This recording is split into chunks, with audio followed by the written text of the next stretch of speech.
D V ಜಿಯ ಮಕ್ಕಳೇ, ಮುಂಜಾನೆ ನಮಸ್ಕಾರಗಳು. ನಿಮಗೆ ಪರೀಕ್ಷೆ ಬರೆದು ಬಂದ್ರಿ? ಹೇಗಾಯಿತು? ಮತ್ತು ನಿಮಗೆ ನಿನ್ನೆ ಯಾವ ತಲೆನೋವು ಅಂತಿದ್ರಿ?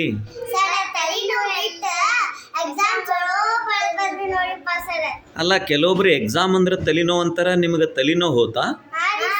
ಯಾಕೆ? ಹಾಂ, ಎಕ್ಸಾಮ್ ಬರೆದು ಬಂದ್ರಿ? ಅಲ್ಲ ಎಲ್ಲ ವಿದ್ಯಾರ್ಥಿಗಳಂತಾರೆ ಪರೀಕ್ಷೆ ಅಂದ್ರೆ ಏನೋ ತಲೆನೋವು ಜ್ವರ ಅಂತಾರೆ. ನೀವು ನೋಡಿದ್ರೆ ನಿಮ್ಗೆ ಯಾಕೆ ಹೆದರಿಕಿಲ್ಲ?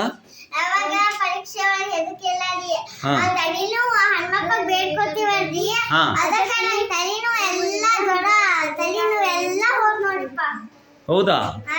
ಎಕ್ಸಾಮ್ ಹೇಗೆ ಬರೆದ್ರಿ? ಖುಷಿ ಅದ? ಇನ್ನು ಹೀಗೆ ಅಭ್ಯಾಸ ಮಾಡ್ತೀರಿ? ಎಕ್ಸಾಮಿಂದ ಹೆದರಿಕಿಲ್ಲ? ಯಾವತ್ತು ಬರುವುದಿಲ್ಲ? ಹಾಂ, ಇನ್ಮೇಲೆ ಚೆನ್ನಾಗಿರ್ತೀರಿ ಒಟ್ಟ? ಯಾವ ಎಕ್ಸಾಮ್ ಆದರೂ ಖುಷಿಯಿಂದ ಬರೀತೀರಿ? ಎಕ್ಸಾಮ್ ಅಂದ್ರೆ ಭಯ ಇಲ್ಲ? ಏನಾಗುತ್ತೆ ಎಕ್ಸಾಮ್ ಬಂದರೆ? ಹೌದಾ? ಈಗ ಹಾಗೆ ತಗೋತೀಯಾ? ಎಕ್ಸಾಮ್ ಬರೆದು ಬಂದಿದ್ಯಾ? ಹಾಂ, ಎಲ್ಲಾರ್ದು ಚಲೋ ಐತೆ ಎಕ್ಸಾಮ? Okay, thank you. ಗುರುಕುಲದ ಎಲ್ಲ ಸಿಬ್ಬಂದಿಯಿಂದ ನಿಮಗೆ ಧನ್ಯವಾದಗಳು.